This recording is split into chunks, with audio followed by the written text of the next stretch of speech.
Good morning, students. So today we are going to start the chapter 3rd in NCERT book, Revenue, Cost and Production. तो उसका हम revenue वाला part यहाँ पर देखेंगे. What is the revenue. तो first यहाँ पे रेवेन्यू दिया हुआ है. What is the revenue. Revenue का मतलब क्या होता है. तो revenue is the money payment received from the sale of a commodity. So revenue क्या होता है. Revenue is the total money received by selling of a commodity in a particular economic year. है ना. एक इकोनॉमिक ईयर में किसी भी commodity को सेल करने से हमको कितना करेंसी मिल रहा है ना. तो उसको रेवेन्यू कहा जाता है. अब टाइप्स ऑफ रेवेन्यू यहाँ दिया है. Total revenue, average revenue and marginal revenue. है ना. There are 3 types of revenue. अब total revenue TR is defined as the total or aggregate proceed to the firm from the sale of a commodity. और total revenue क्या है. It is the revenue which is received by a firm by a selling a commodity in a particular economic year. तो यहाँ पर किसी भी commodity को हम एक इकोनॉमिक ईयर में जो बेचते हैं उससे हमको कितना रुपया मिला उसको टोटल रेवेन्यू कहा जाता है. रेवेन्यू का डेफिनेशन आप पढ़े ही. Revenue is the total cost received by a firm by selling a commodity. किसी भी फर्म को जब अपना प्रोडक्ट बेचता है तो उससे कितना पैसे मिला या कितने का प्रोडक्ट बेचा उसी को रेवेन्यू कहा जाता है. अब सिम्बोलिकली इसको हम रिप्रेजेंट कैसे करेंगे. Total revenue is equal to P into Q.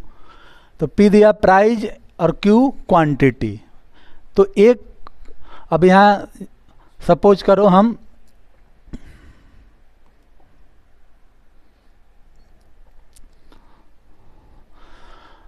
अब प्राइज, तो सपोज करो price of the commodity. Price of the commodity suppose करो कि 100 रुपीज़. अब क्वांटिटी Q यहाँ पर मान लो 50 क्वांटिटी बेचा गया. तो 100 इंटू 50 तो यहाँ पर कितना आ जाएगा 5000. तो 5000 ये क्या होगा. It is the total revenue received by a firm in a. तो ये क्या है, ये 5000 रेवेन्यू है. तो इसी को टोटल रेवेन्यू कहा जाता है received by a firm in a particular economic year. Accounting में आप पढ़े होंगे कि अकाउंटिंग क्या होता है. क्वार्टरली, हाफ ईयरली या ईयरली या मंथली किया जाता है. तो उसी पर किसी भी बेस पर इसको लिया जाता है. मंथली लिया जा सकता है, क्वार्टरली लिया जा सकता है, हाफ ईयरली लिया जा सकता है या ईयरली लिया जा सकता है. अब average revenue is the revenue per unit of output sold. Average revenue क्या होता है. Per unit of output sold. तो सिंपली यहाँ पर AR is equal to TR by Q.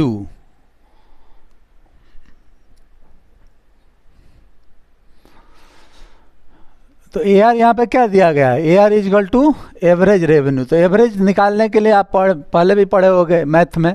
तो एवरेज का मतलब क्या, टोटल रेवेन्यू. यहाँ पर टोटल रेवेन्यू से हम क्या करेंगे Q. जैसे पहले पढ़े कि टोटल हमको कितना मिला, जैसे 5000 मिला था तो उसी में से 50 को डिवाइड कर देंगे.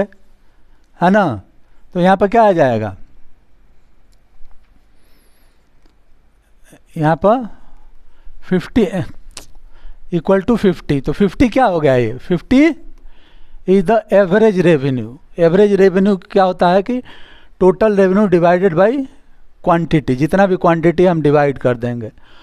और सिंपली यहाँ पर क्या है कि P इंटू क्यू. तो सिंपली टोटल रेवेन्यू क्या आता है, प्राइस इंटू क्वांटिटी. अब क्वांटिटी कैंसिल हो जाएगा. तो definitely AR is equal to price of one quant.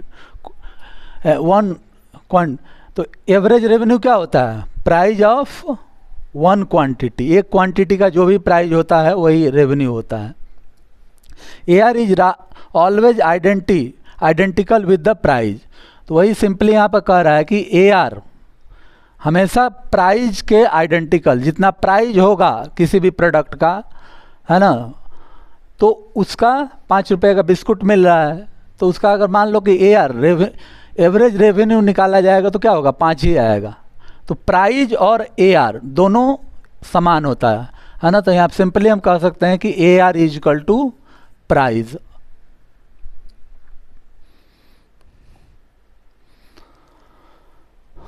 अब हम मार्जिनल रेवेन्यू,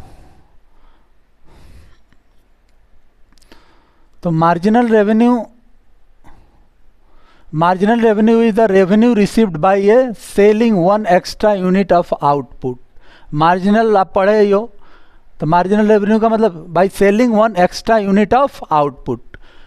सपोज करो यहाँ पर टू क्वांटिटी बेच रहा है, अब थर्ड क्वांटिटी बेच रहा है, तो इसके बीच का जो डिफरेंस होगा वही क्या होता है, मार्जिनल रेवेन्यू। तो बीच का डिफरेंस निकलेगा कैसे, यहाँ पर MR equal to change in total quantity by change in quantity sold. तो डेल्टा TR, तो delta TR equal to total, so TR N minus TR N minus 1, है ना। टोटल डेल्टा TR क्या होता है, total revenue N minus TR N minus 1। तो N क्या होता है, किसी भी, सपोज करो 2, है ना, और 3, तो 2 प्रोडक्ट और 3 प्रोडक्ट, तो यहाँ पर निकालने का TR क्या हो जाएगा, TR 3 माइनस TR 3 माइनस 1। तो यहाँ पर ये निकल जाएगा, सिंपली यहाँ पर दिया भी हुआ है MR equal to TR N minus TR N minus 1।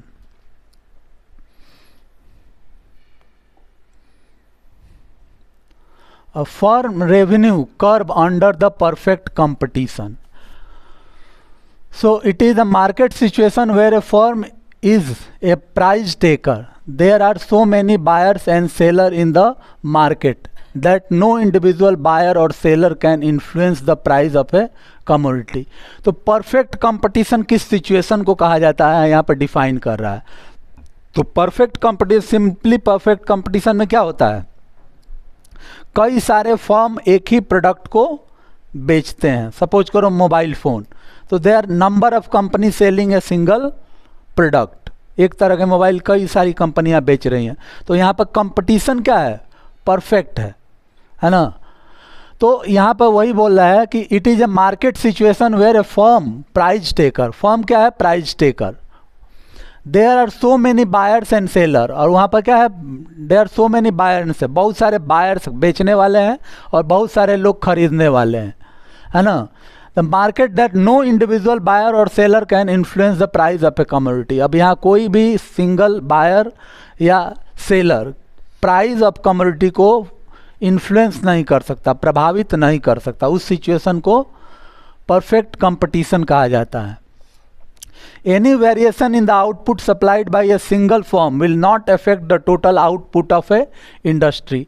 अब बोला है कि यहाँ पर कोई भी एक फर्म का सेल्स अगर प्रभावित होता है तो टोटल फर्म के रेवेन्यू में कोई फर्क नहीं पड़ेगा, है ना।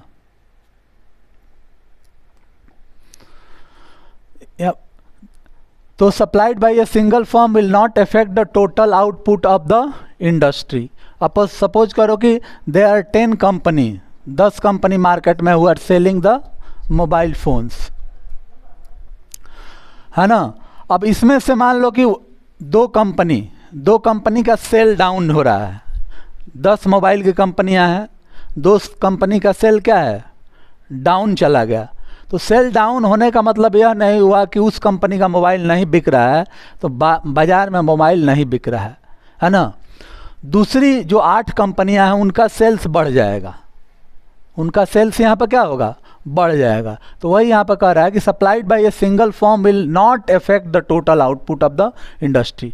अब टोटल जो मोबाइल इंडस्ट्री है उसका कोई भी सिंगल फर्म के सेल्स इफेक्ट जब होगा, है ना, डाउन होगा, तो टोटल इंडस्ट्री पर फर्क नहीं पड़ेगा, है ना, टोटल इंडस्ट्री पे फर्क नहीं पड़ेगा। अगर दो कंपनी का सेल्स डाउन हो रहा है, सपोज करो कि बहुत सारी कंपनियों का सेल्स डाउन हुआ, जैसे नोकिया हुई, है ना, नोकिया ख़त्म हो गई। हमारे यहाँ इंडिया में बहुत सारी थी, स्पाइस थी, कारबूम था, बहुत सारे मोबाइल्स की सेल्स ख़त्म हो गई, कंपनियां बंद हो गई। तो इसका मतलब थोड़ी हुआ कि मोबाइल बिकना बंद हुआ, दूसरी कंपनी का सेल्स बढ़ गया, है ना। तो वहाँ पर वही डिफाइन करा, no individual buyer can influence the price of the commodity by his decision to vary the amount that he would like to buy. और कोई भी सिंगल इंडिविजुअल उस सेल्स को प्रभावित नहीं कर सकता। कोई कंपनी चाहे कि हम सेल्स को प्रभावित कर दें, तो ऐसा पॉसिबल यहाँ पर नहीं है।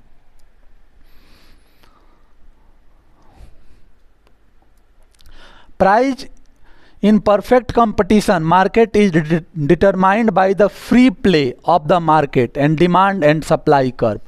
अब परफेक्ट कंपटीशन में क्या होता है, फ्री प्ले, है ना।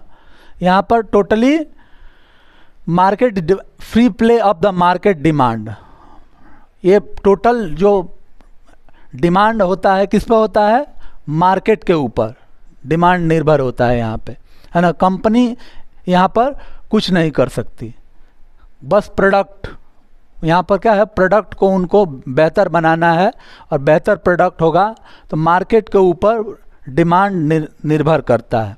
कंपनी अपना डिमांड प्रभावित नहीं कर सकती, है ना, बढ़ा नहीं सकती, घटा नहीं सकती।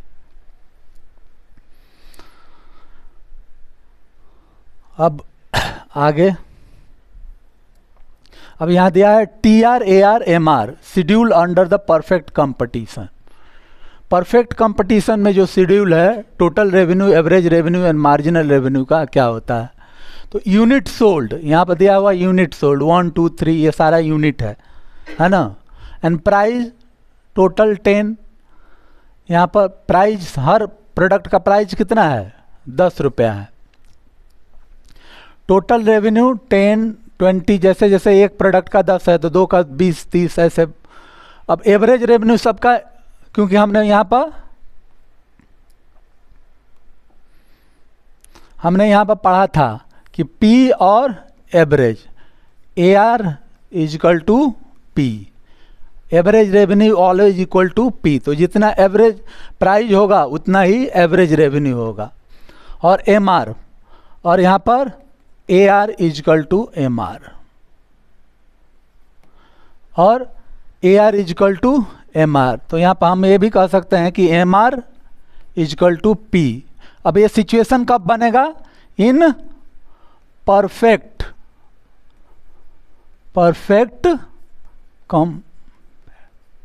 कंपटीशन। ये सिचुएशन हमको केवल परफेक्ट कंपटीशन में ही देखने को मिलेगा, इनपरफेक्ट कंपटीशन में ये सिचुएशन देखने को नहीं मिलेगा। जो AR is equal to P है, ये परफेक्ट कंपटीशन में ही देखने को मिलेगा, इनपरफेक्ट कंपटीशन में ऐसा नहीं होता है। अब graphical representation of the total revenue, average revenue, MR marginal revenue under the perfect competition. तो यहाँ पर ग्राफिकल रिप्रेजेंटेशन दिया हुआ है। तो हमने यहाँ पर देखा, डाटा जो देखा था आपने कि 10 20 30 40 50। तो परफेक्ट कंपटीशन में क्या होता है, जो टोटल रेवेन्यू है ये, इसका लाइन क्या होता है, बिल्कुल स्ट्रेट जाएगी, है ना। ये बिल्कुल स्ट्रेट लाइन होती है ना, 45 डिग्री के एंगल में बिल्कुल लाइन स्ट्रेट जाएगी। और यहाँ पर क्या है, यहाँ पर आप पढ़े ही हो कि AR is equal to P is equal to MR। तो तीनों AR, MR और P, है ना, ये तीनों का लाइन क्या है, यहाँ पर स्ट्रेट, क्योंकि 10th है, चाहे 1 2 3 किसी भी यूनिट क्वांटिटी, या इसको हम आउटपुट इन यूनिट भी लिखते हैं, है ना, या क्वांटिटी भी लिखा जा सकता है। और यहाँ पर क्या लिखा जाता है, प्राइस इन रुपीस, है ना, ये ग्राफ। तो इस तरह का ग्राफ बनेगा, परफेक्ट कंपटीशन का ये ग्राफ है।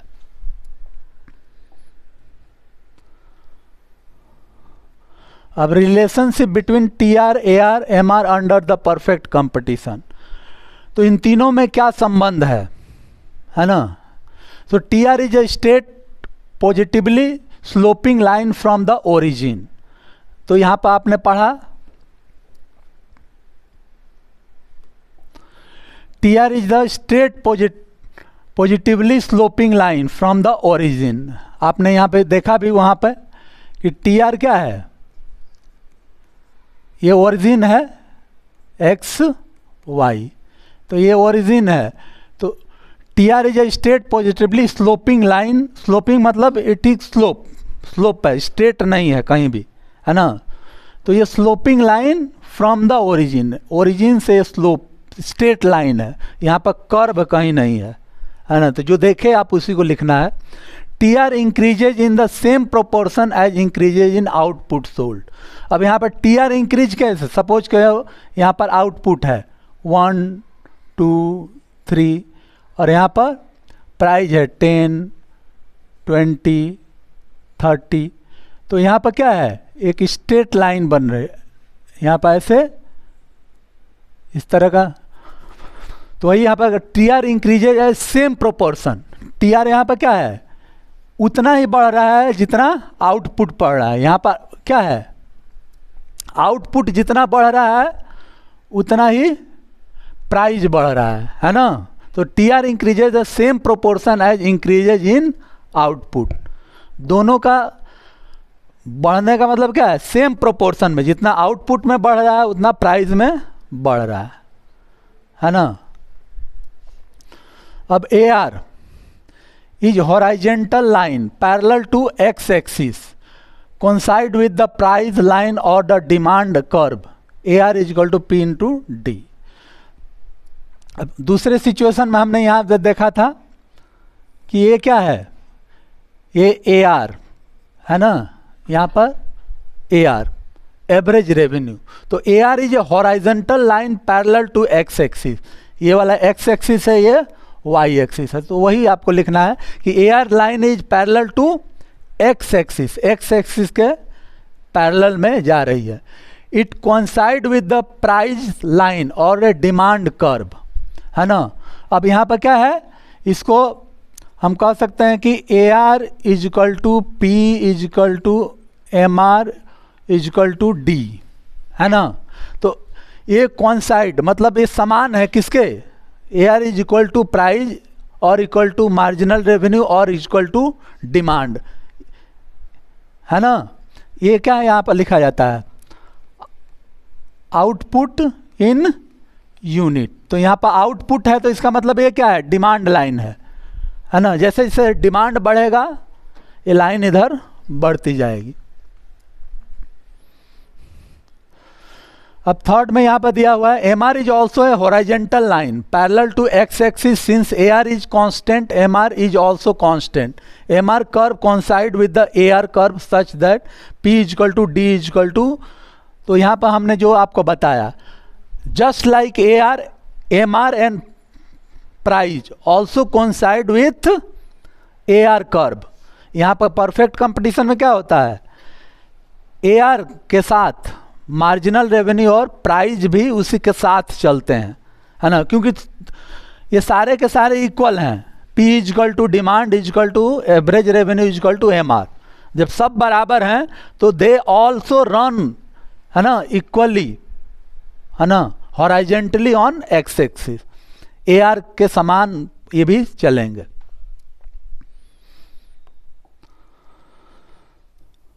अब आगे यहाँ पे price line and total revenue under the perfect competition, price line and total revenue under the perfect competition.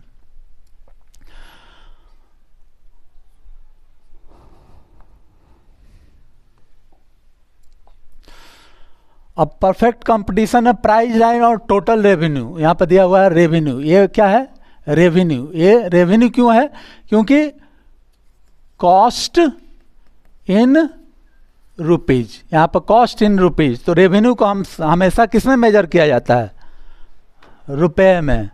और प्रोडक्ट है आउटपुट, आउटपुट इन यूनिट या क्वांटिटी भी इसको कहते हैं। तो यहाँ पर T R is equal to area under the price line. अब टी आर टोटल रेवेन्यू, ये क्या है total revenue, T R is equal to area under the price line. अब यहाँ पर जब हमको टी आर निकालना है, ये टी आर जब हम यहाँ पर निकालेंगे टोटल रेवेन्यू, तो ये क्या होगा, ये सारा एरिया प्राइज लाइन के अंडर में है ना। तो T R is equal to price into quantity. T R यहाँ पर क्या दिया हुआ है, T R is equal to price into quantity. तो ये क्या है, ये क्यू है और ये प्राइज है। ये किसकी लाइन है, प्राइज की। तो टी आर क्या हो जाएगा यहाँ पर, पी इंटू क्यू, दोनों को मल्टीप्लाई करेंगे, एरिया वही बोला है कि एरिया। तो ये सारा एरिया क्या आ जाएगा, टी आर का प्राइज, पी इंटू क्यू, क्योंकि ये क्यू है और ये पी है यहाँ पर, तो टी आर निकल जाएगा पी इंटू क्यू। या O P A X, rectangular से बना रहा है यहाँ पे है ना, ज्योमेट्रिकली इसको प्रूफ किया जाए तो इतना रेवेन्यू ये जनरेट करेगा। Firm revenue curve under imperfect competition. अब परफेक्ट कंपटीशन हमने पढ़ा, यहाँ पर इम्परफेक्ट कंपटीशन पढ़ेंगे। So it is a market situation where a firm is a price maker. In such a market a firm is able to sell more only by reducing the prices of the product. अब imperfect competition में क्या होता है, such type of perfect product is made by only a single और a single mostly form. यहाँ पर क्या होता है, सिंगल फॉर्म ही उस तरह का प्रोडक्ट को बनाता है ना। और इसलिए क्या होता है वो, तो it is a market situation where a firm is a price maker. In such market firm able to sell more only by reducing the price of the product, है ना। तो इसको हम यहाँ पर रहने देते हैं, है ना। इम्परफेक्ट कंपटीशन हम नेक्स्ट वीडियो में देखेंगे, है ना, लंबा वीडियो हो जाएगा इसलिए।